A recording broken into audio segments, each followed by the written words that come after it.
Welcome to another episode of the Rhyme and Reason podcast, brought to you by the College of Arts and Humanities, which we call ARHU at the University of Maryland. The Rhyme and Reason podcast is a series of riveting, provocative, fascinating discussions with some of our most compelling leaders in arts and humanities from the University of Maryland. Be sure to subscribe to the Rhyme and Reason podcast wherever you listen to your podcasts so you won't miss a single episode. I'm your host for the podcast, Stephanie Shonekan. I'm the proud dean of the College of Arts and Humanities. Over the next few weeks, we're providing a series of race, equity, and justice conversations right here on the Rhyme and Reason podcast. We'll hear from folks across the ARHU spectrum who are studying and thinking about these powerful ideas. It's a great honor to welcome to our inaugural episode, Shelbi Nahwilet Meissner, our newest faculty member in the Harriet Tubman Department of Women, Gender, and Sexuality Studies. Thanks so much for being here, Shelbi. Thank you for having me. Let me tell you a bit more about Shelbi.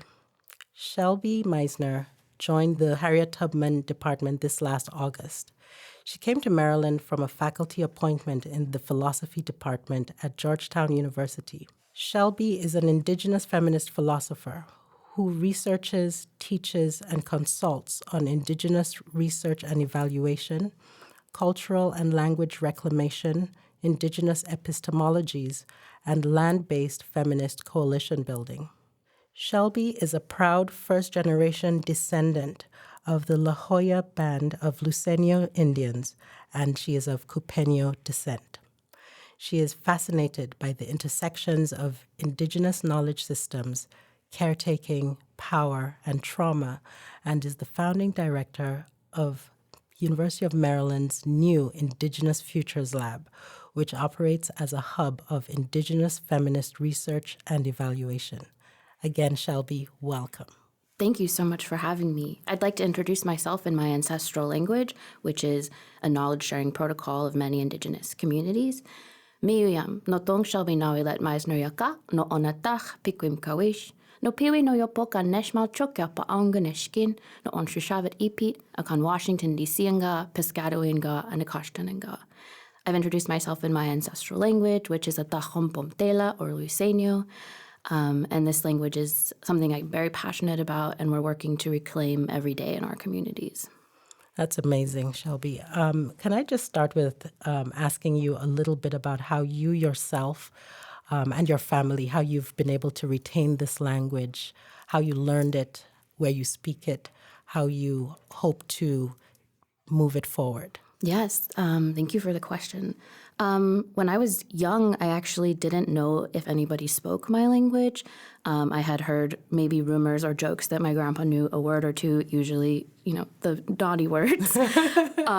And yeah, I remember one time when I was in college as an undergraduate linguistics student, I came across a worksheet that had Luiseño language on it. And I remember going all the way back to Arizona from New Mexico State and shaking the paper at my mom and saying, "Mom, this is our language. Like, why am I studying this in my classroom? Like, why haven't I heard this at home?" And she said she didn't know that anybody had been speaking or studying the language because for so many generations, it's something that hadn't been spoken in our homes. So I took that opportunity, now that I knew that this was possible, to find every resource that I could, buried away in different libraries and archives, and was able to meet folks from my community who were, working to restore our language and our intergenerational transmission thereof. So I spent many years studying our language, and it's been really nice to have the opportunity to share with K-12 curriculum, with my family, and then to support other tribal communities as they reclaim their languages as well. I'm really interested in language and how language is an important marker of culture. What about the writing systems for the language as well? Because this is a very complex writing system, right? Yes, so that's actually an interesting point of tension, I think, in a lot of Indigenous language reclamation programs. Some folks want to move away from a Western, Roman-based orthography, while other folks, choose to use it because it's quick and our students usually already have familiarity with it. And this is something I think that happens a lot, even in my community, where different different bands of the same ancestral community end up picking a different orthography, and then it's difficult, when we have 12-year-olds who show up in the language class and are familiar with one over the other. So we definitely try to streamline it, and it's something that we spend a lot of time, I think, thinking about and maybe even worrying about to make sure that our students are comfortable and can access the language as quickly as possible, but also that parents are comfortable. Sometimes parents are uncomfortable with students learning their ancestral language because they view it as learning it as at the expense of English or at the expense of becoming, more proficient at reading and writing in English. And we try as hard as we can to remind parents that studies actually indicate that students who are studying multiple languages, tend to excel in English. But still, we want to make sure that the parents are comfortable because language reclamation in Indigenous communities it's really important that we have the whole family involved in that exchange. Mm-hmm. So I want to ask two questions here. One is about family and one is about language again. So as someone who grew up in a formerly colonized country, we also struggled with our traditional languages versus the English language. And English was the official language, so I'm from Nigeria. And over time, over many, many years, we've been really struggling with what does it mean to speak English versus our traditional languages. Same thing with religion. Same thing with all our stories, right? Our literatures, our ways of learning. How does language feature in this sort of ecosystem of culture? Is language a powerful thing to serve as a marker of identity?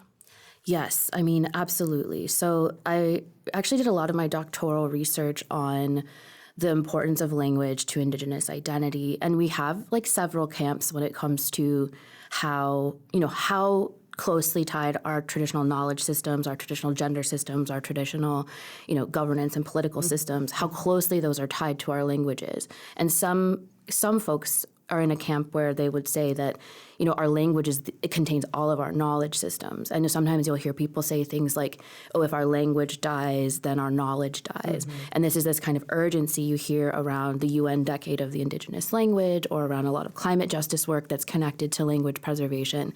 And for me, experiencing it myself and then also seeing students in my, summer classes experiencing this, that really, really close, overemphasized connection between language and knowledge systems can take us really intense toll on language learners, on people's, relationship with their own identity. So it's always been really important in my class to, of course, honor that people have this feeling and this, philosophical belief about language, but also make room for, the creativity and the adaptation that is a beautiful feature of language and also a beautiful feature of the way that children learn language and the way that children bring knowledge to our families.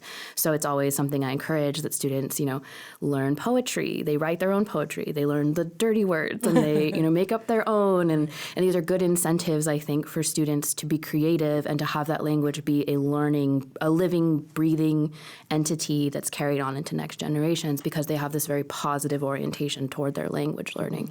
So even if there is this kind of radical incommensurability between Indigenous languages and Indigenous political systems with, Western ones, I think it's still really important to emphasize that there is this kind of fluidity and we can authentically be ourselves in this complicated colonial atmosphere while still retaining our identities as Indigenous peoples. Yeah. And this is something I think that immigrant families struggle with here as well. You hear a lot of stories of immigrant families' parents subduing their languages and saying that their kids should not only speak English, but speak English with an American accent, right, so that they can assimilate.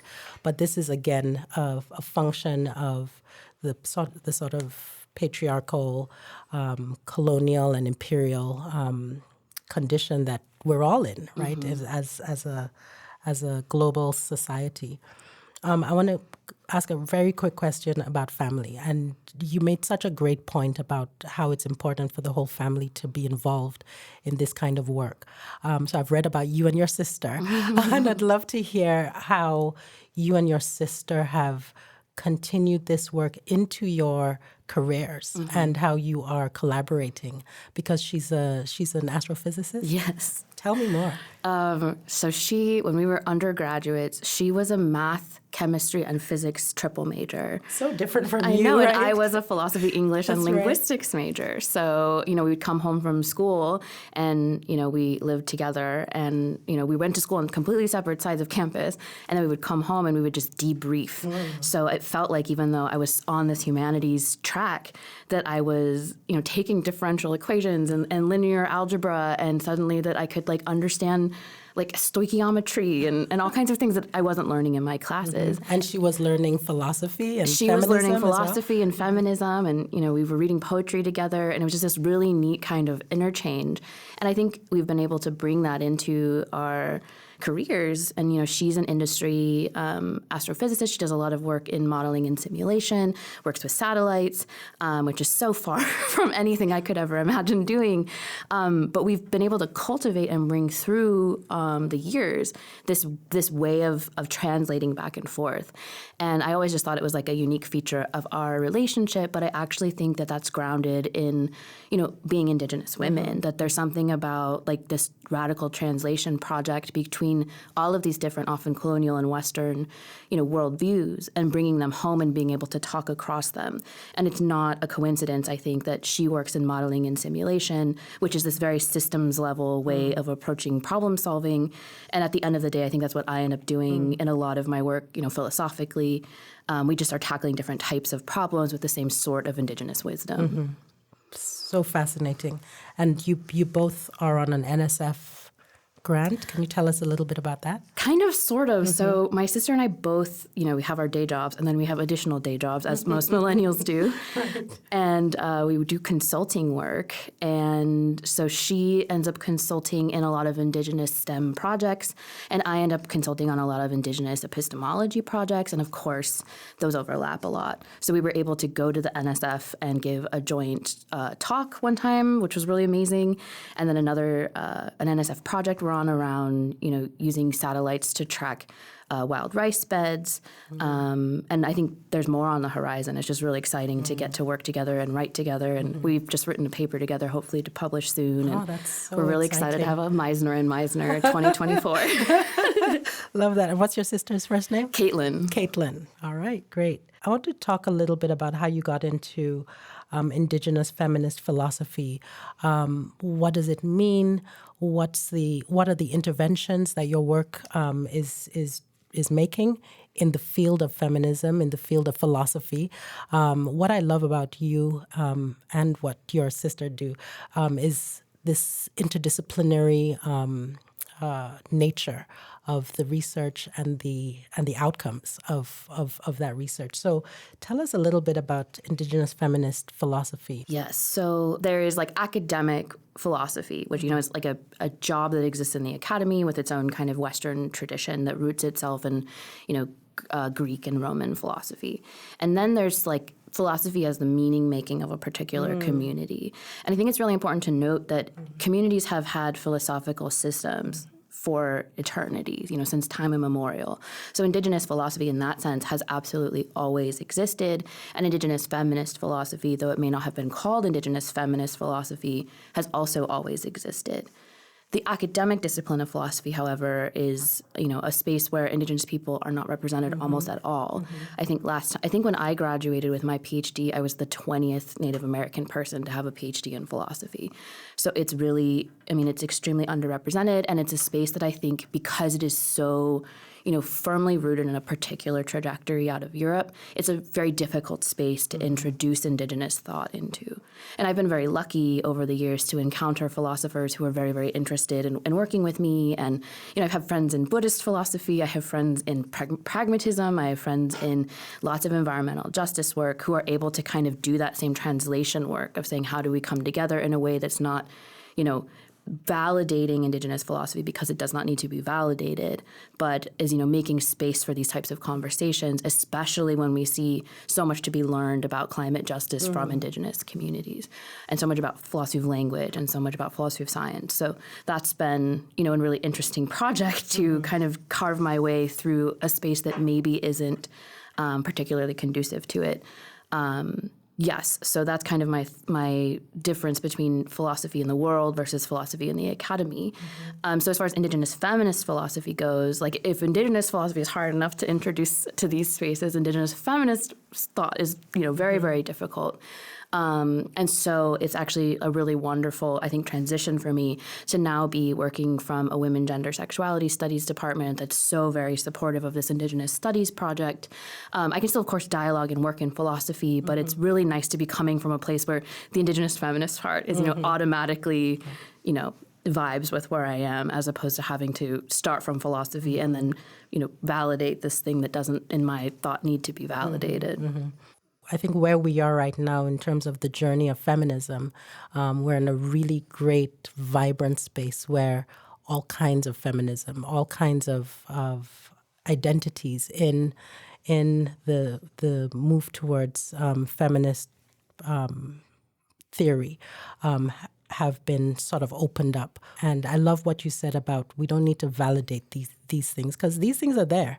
They don't need your validation, right? But at least there's space now to let them breathe and let them live, right?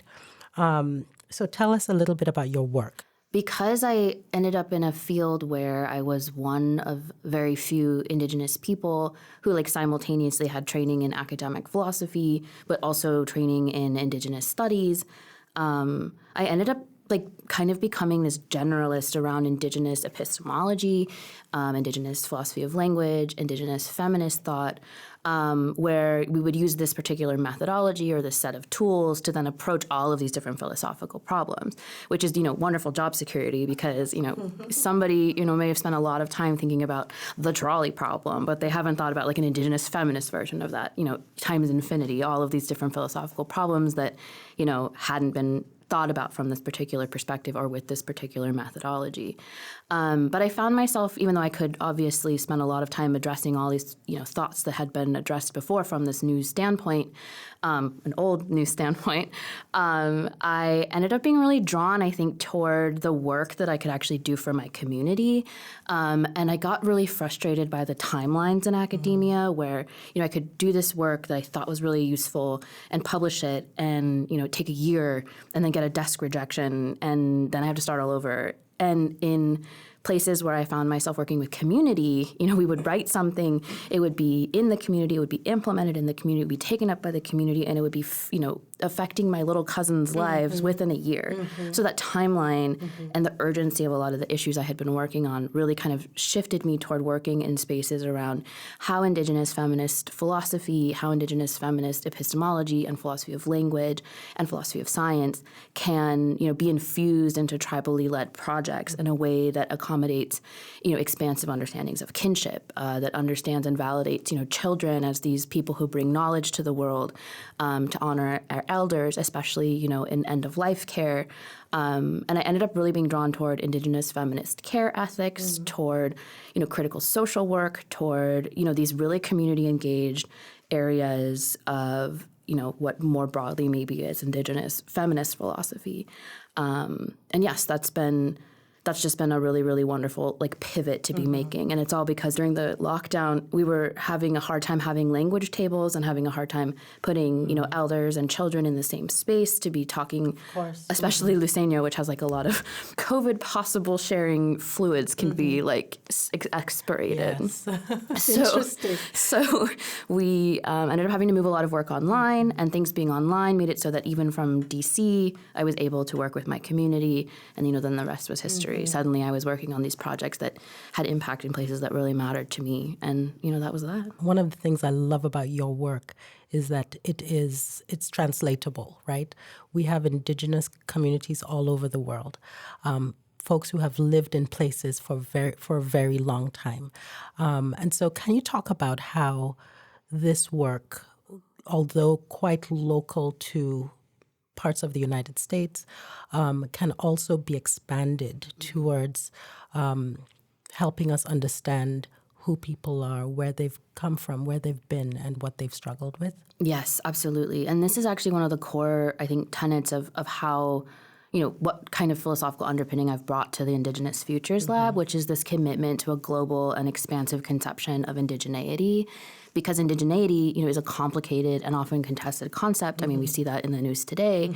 And we, have I think, a responsibility to not focus specifically on the United States. Even in Indigenous studies, there's like a very strong kind of American centrism that kind of speaks past the coalitions that are possible elsewhere in the world, especially around issues like climate justice, especially around issues, of protecting like two-spirit and third-gendered relatives.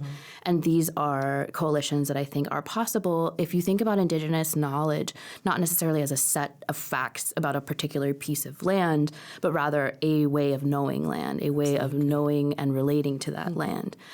So that we have these, terrible stories of mass relocations or forced removals.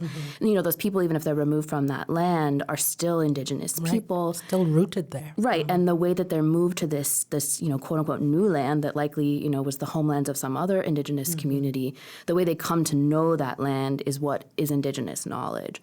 So, as we move, away from this kind of, exhaustive list of facts about a particular space and then think about Indigenous knowledge as a way of relating or being a good relative to the land, I think we can see, a much more expansive way of talking about how we as a global Indigenous community can use and operationalize an Indigenous identity toward justice. Right. So that kind of expansive lens is what you bring to the Indigenous Futures Lab.